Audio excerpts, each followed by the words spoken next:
Now it's 25 past midday, and time once again for our regular half hour of nonsense in and around the week's news, with Barry Took in the chair.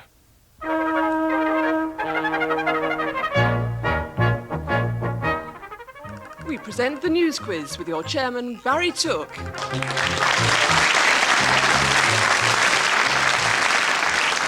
Hello and welcome back to the programme. Our opening cutting this week is a story of amazing versatility from the Northern Echo. A team of Northeast prison officers are going a long way for charity.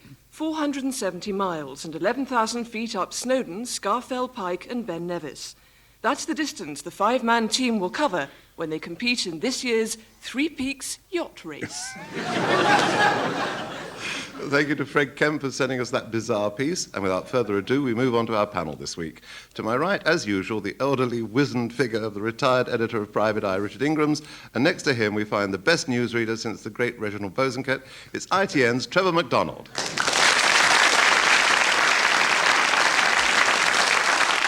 my left, well, she was only the Prime Minister's daughter, and I'm sure Alan Coron will fill in the rest. Journalist and broadcaster Carol Thatcher, and the editor of The Listener, Alan Coron.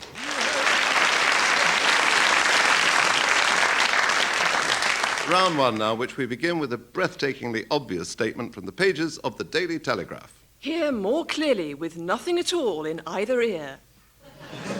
Ingram's Hearing Aids Limited, Sevenoaks, Kent. Bruce Pearson of Osterley was our correspondent, and here's the man himself, Richard Ingrams. Richard! I didn't see anything funny about that. Can you tell us how a Wogan wagon could lead to a wigging? Indeed, I can. Good. I've gone back to the Daily Telegraph, by the way. Oh, good. This independent thing. I mean, it's all very nice for pictures, but no information in it. Terry... Can I answer this one? I know it's probably the only one I will ever know. Can I answer? It's the only one I've known for about 5 years, Trevor. And now you're going to take away my one moment of glory. However, it's all to do with Terry Wogan and the fact that he's been found to have shares in Wogan Cabs Limited, which ferries his guests, who also belong to his agency, Wogan Theatrical Enterprises Limited, to his studio at the BBC. And now there's this Wogan Wig Company.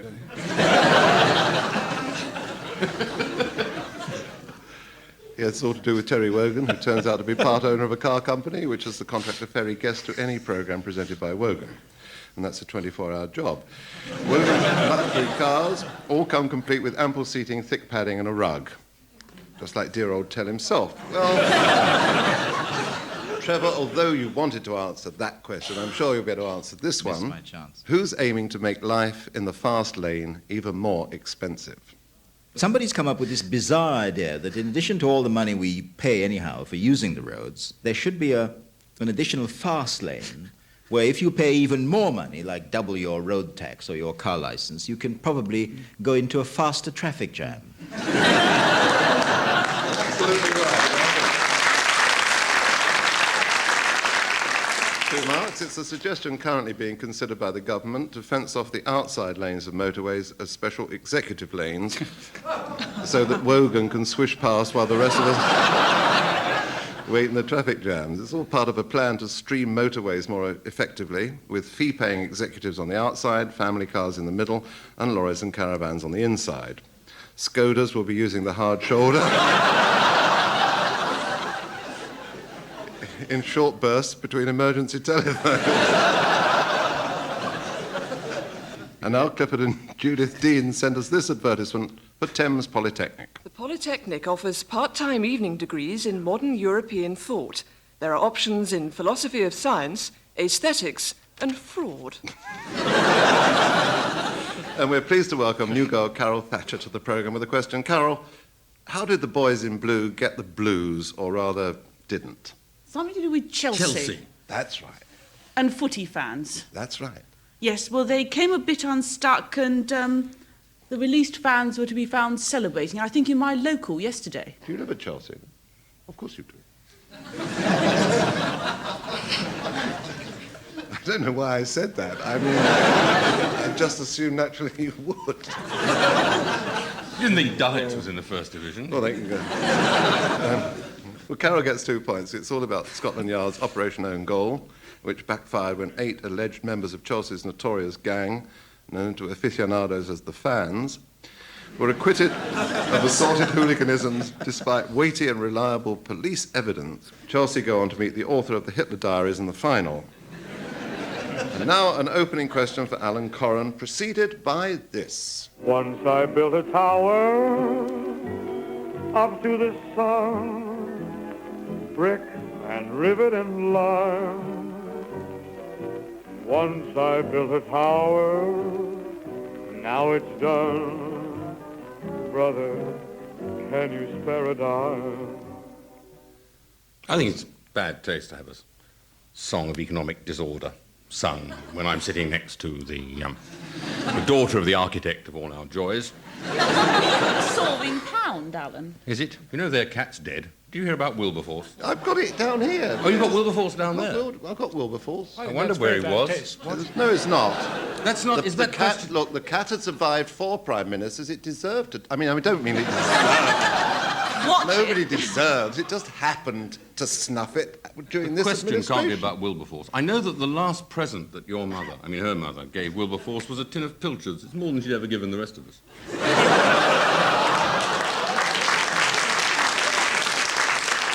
In the interest of fair play, I would like to point out that Wilberforce the cat did not die of a surfeit of pilchards. I was just going to ask Carol whether Lawson strangled the cat, but anyway.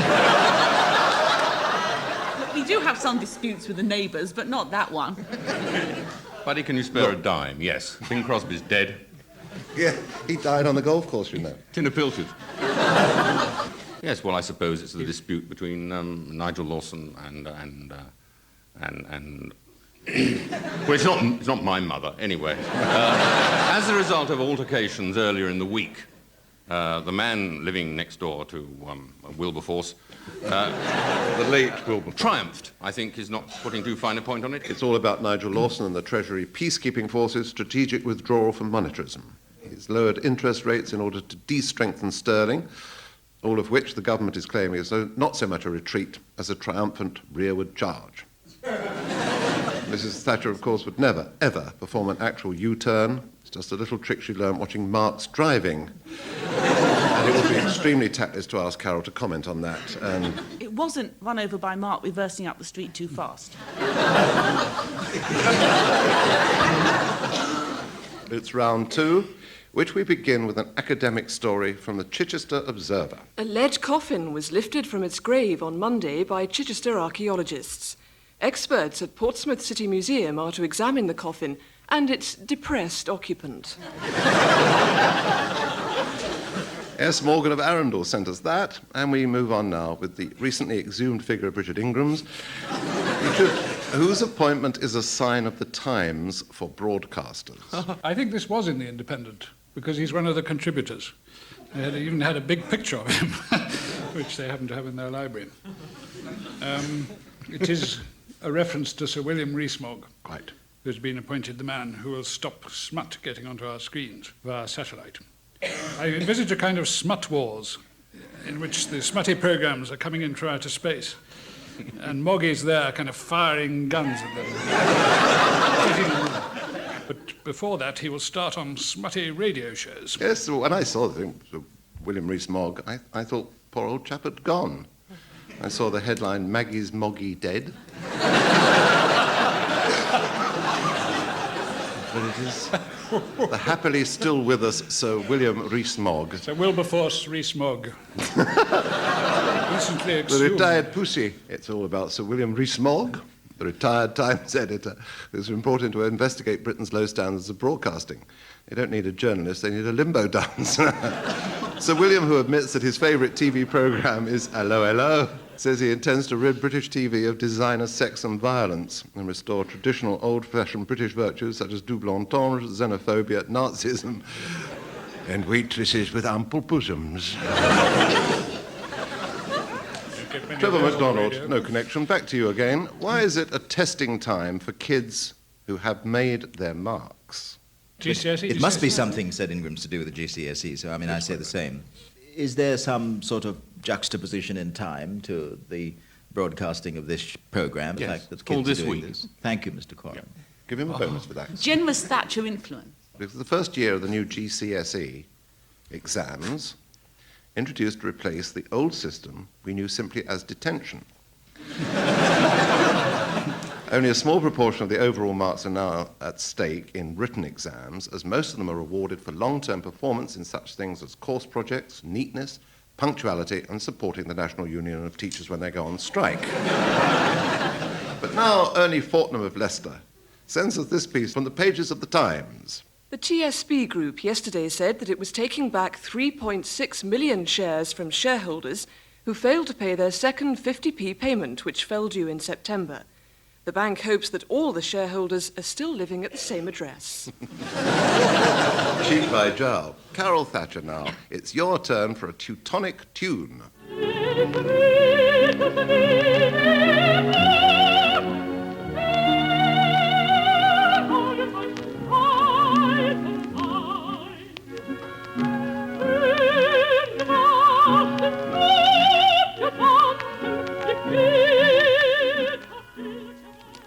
Carol, the question is, who found hell hath no fury like a woman's horns? Good Lord, well, a little knowledge is a dangerous thing, except on news quiz. Alan, help. I think it's actually an opera story. This is It a is woman in Wagner, but you're on your own now. We're getting close, aren't we? You're getting awfully close. Do you want to get any closer? I'd love to, but I think we just ran out of road. This is the kind of double entendre Sir William's going to come down on. I'll give you 1 point, Alan, and tell you that it all refers to an amateur West German performance of Lohengrin starring popular local soprano Francine Barr, who weighs in at 21 stone and 4.5 on the Richter scale. During her big solo, she noticed the conductor sniggering, so she bent forward, aimed her horned helmet at his stomach, and proceeded to gore him. Doctors later said he was very lucky.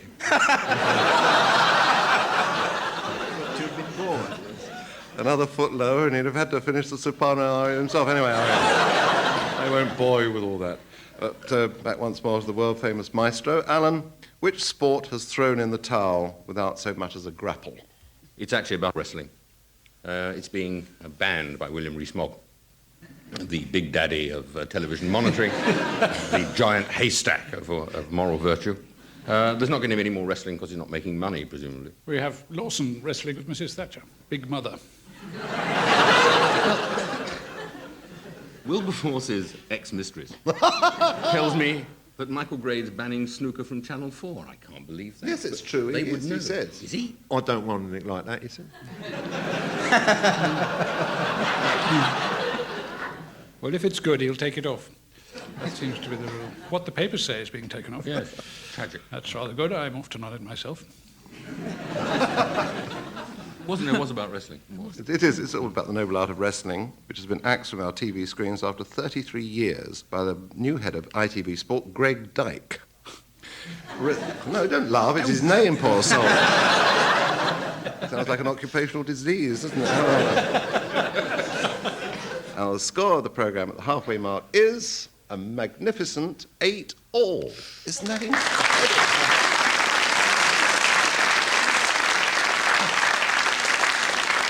Round 3 now, and the House of Commons order paper provides us with this question tabled by Castleford MP Geoffrey Lofthouse. To ask the Secretary of State for Social Services how many unemployed persons there are in the Castleford area, out of work for more than 1 year, and broken down by sex.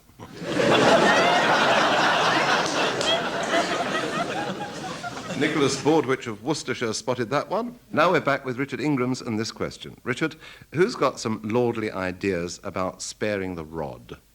Is it to do with prep schools? Well, public schools, yes. Oh, yes. Well, they're being allowed to keep on old traditions of corporal punishment. That's quite Thank right. goodness certain things are not going to die out in this country. Good old-fashioned beating never did me any harm. But... You want to bet? What? I think I've just broken a record tonight, Mr. Chairman. What's that? You Answered 3 questions in a row. I think it's rather unusual. You get to keep the microphone outright. It's the members of the House of Lords who voted this week not to abolish the cane in public schools Peers said that back in the good old days they received corporal punishment regularly and it always kept them firm, disciplined and resilient. And that was even before the Wigmore Club was closed. Trevor, it's your turn for a piece of music now. So grit your teeth.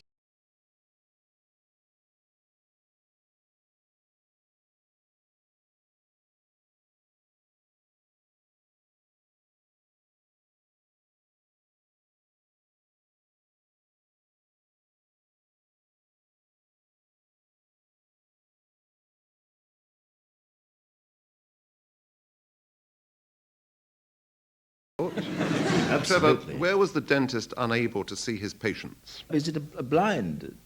No, it's not a blind dentist. I mean, Must be a blind dentist. well, it's not that Aren't blind. most of them blind? I mean, a sort of purblind, half-blind dentist.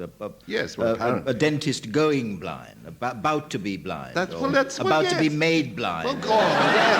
I mean, right. Some sort of version Look, of don't bring approaching literacy blindness. onto this programme in that way. It's all about a dentist, Ronald Lee of Croydon, who welded a patient's teeth together by mistake because he was wearing the wrong glasses. Apparently, if you work in the NHS, they're supposed to be rose-coloured. The General Dental Council fined him £18,300 for serious professional misconduct. Lee explained that he'd merely been taking his patients' teeth out the pretty way, through their ears. But back now to Carol Thatcher with the latest question. Carol, who's discovered that agents aren't a girl's best friend?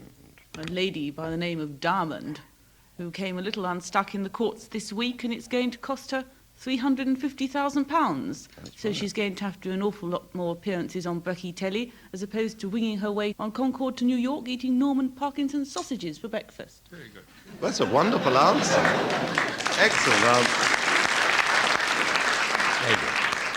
I didn't know about Norman Parkinson sausages. They're new on Concorde. You Oh, can are have them they? with claret for breakfast. I see. I thought he was a photographer. He's You got get a this photograph. sideline. You must be flexible. Oh, I see. Yes, of course. Some of us just go on those near-miss airplanes. We never get on Concorde, you see. Yes, that's right. Well, it's all about breakfast TV presenter Anne Diamond, who lost over £250,000 to her former agent in court this week. In the course of the trial, it was revealed that Miss Diamond's clothing allowance was so huge that she could afford a different dress every day. Poor Trevor McDonald's been wearing that suit every night for 3 years. But very nice it looks on you, Trevor. I know. Alan Corran, the ball's back in your court now. Where will the old bill be stopping people with a friendly bonjour, bonjour, bonjour? Northampton. They've got this thing I've always dreamed of.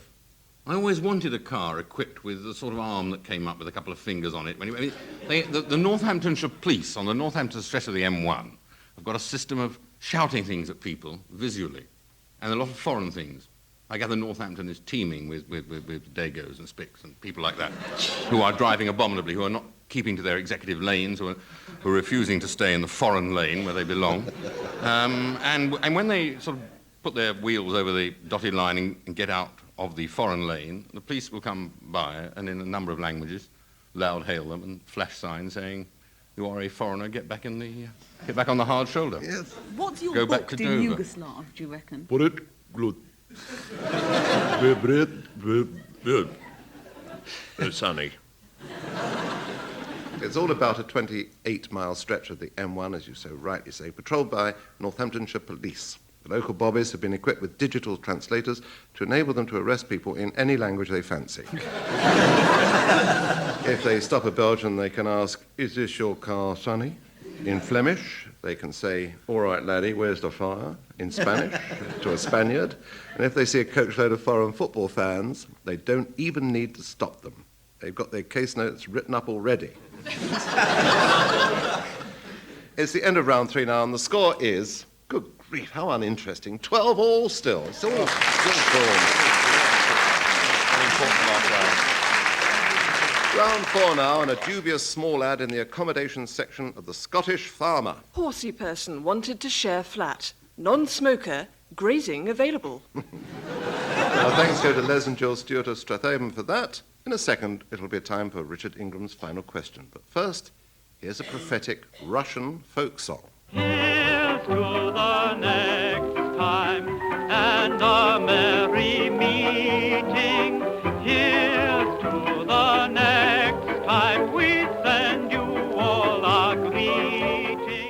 Who's changed their tune to back in the USSR? Oh, dear. Who's going back to the USSR this week, Richard? Come along, Trevor. You know all about international affairs. I'm going on Wednesday. There's a wee country to the east called Afghanistan. You know what I mean? There are lots of soldiers. At least 115,000 of them. Now we're going to get real information. They're all packing up their bags and getting through the hills. But they're all going back, having not won the war they were sent to fight. That's right. And in Dreadfully part sad. 2, he taught us who wants to get a mortgage. That was a touch of the news at 10 there, I thought. Real. I thought that was facts. brilliantly answered, because you're absolutely right. It's the Soviet Red Army who started their retreat from Afghanistan, or as they put it, their triumphant inverse charge. Mr. Gorbachev said that it's not his government that have done the U-turn at all, it's just that the Chancellor of the Exchequer is in full charge of the economy. Oh no, we've had that one, haven't we? Anyway, they're going back. It's rather pleasing thought, you've noticed, that nobody actually wins wars anymore. Trevor MacDonald, a tricky Five little... minutes of this and use it for lift up your hearts in the morning.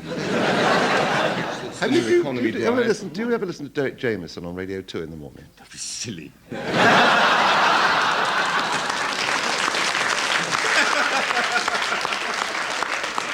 He goes, oh, blimey, he goes, I've got that record wrong, but doesn't matter, because I've got this week's vicar in here. I've got a man of the cloth. Right, he's going to do us a quarter a day. He's got a quarter a day, Reggie. And then you get the vicar, and he comes in and he goes, Yeah, well, anyway. Trevor MacDonald, a tricky little one for you. Why might sportsmen think kangaroos are the bee's knees? I don't have a clue. not for the first time. Since my partner here has been insisting that Alan Corrin shouldn't go away sulkily, I mean, I think we should let them answer it in sort of sporting terms. Sporting, exactly. I think You that Carol practicing the Thatcher thought should for the day answer over this. there? Tell us about the kangaroos, Carol. Right, well, kangaroo tails apparently are full of miles and miles of springy tendons or ligaments or something, and if you transplant them into a sportsman's ankle, then you can run a mile before you can say knife. I think this is the general idea, isn't it? Yes. According to Dr. Klaus Schanvelm, an Australian scientist, at least that's where he's been hiding. Athletes can dramatically improve their performance by replacing their damaged ligaments with bits of kangaroos' tails. Carol Thatcher, you were so good on the last one. We're back to you now with a sporting poser. Who have no room in the cupboard for their cup? Not The other very far lads from- in blue that done us proud up London way. Isn't that right, Derek? Yeah, that's right. It's something to do with a sort of well-known venue for tennis championships That's called right. Wimbledon, That's SW19, London SW19. That's your clue. Oh, I see. I've got to give you the answer, have I? See how her mother runs the country. There you are. This is, of course, Dead about right. Wimbledon, plucky little giant killers, or, depending on which newspaper you read, plucky little giant killers, who returned to their minuscule home ground with the FA Cup, but had sweet FA room to store it. Fortunately, they came up with a plan to guarantee its safety over the next year by letting each of their fans have it for a fortnight.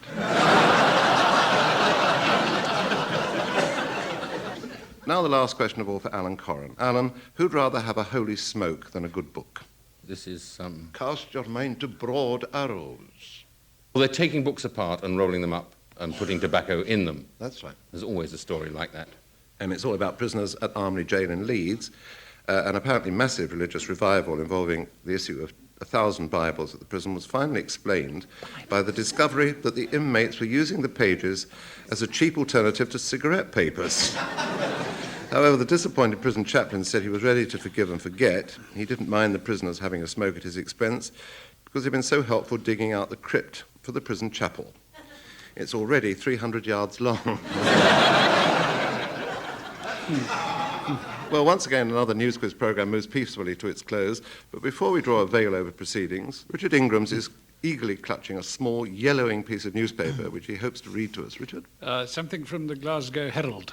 says garage men at the Daily Record's Glasgow offices have adopted a stray mongrel with a healthy taste for all their junk food leftovers. It's got a voracious appetite, says one source. It didn't take long for its new masters to find a suitable name for the dog. Captain Bob. I have a story about a highly disciplined and exceedingly trim and fit policeman. It's from the Mail on Sunday. 4 policemen racing to a 6th-floor flat to arrest a man got stuck in the lift because they weighed too much. They managed to raise the alarm and were freed by colleagues who went to the building in Finsbury in central London. But the whole operation was a waste of time because they were in the wrong building. I like that enormously. Carol, what have you brought for us? Well, Barry, one of Reagan's one-liners. That's all he can remember at any one time. It goes, "They tell me hard work never did anyone any harm, but I wouldn't like to risk it."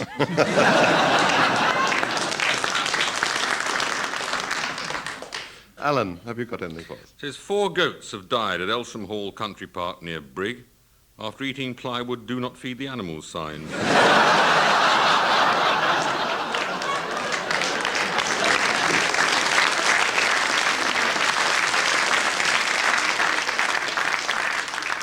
And the final score at the end of the contest is Richard and Trevor 14, but Carol and Alan, the winners, with 15. Well done.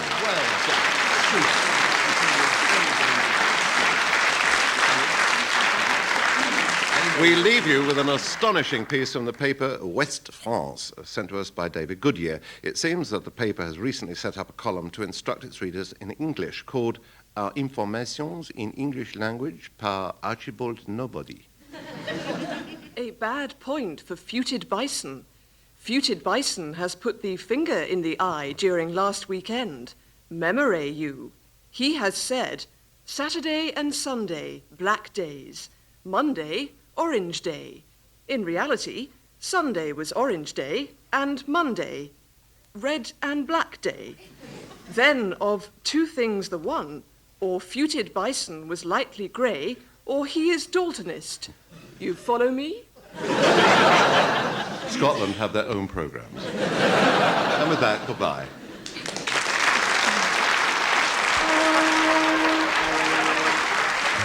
Taking part in the news quiz were Richard Ingrams, Trevor MacDonald, Alan Corrin and Carol Thatcher.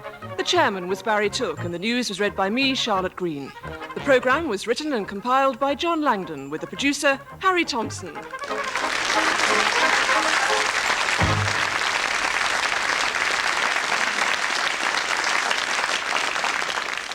And you can hear that edition of the News Quiz again on Monday evening at 6:30. Next week, Richard Ingram's guest will be the cartoonist Bill Tidy.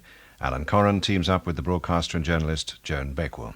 That's the same time next week here on Radio 4.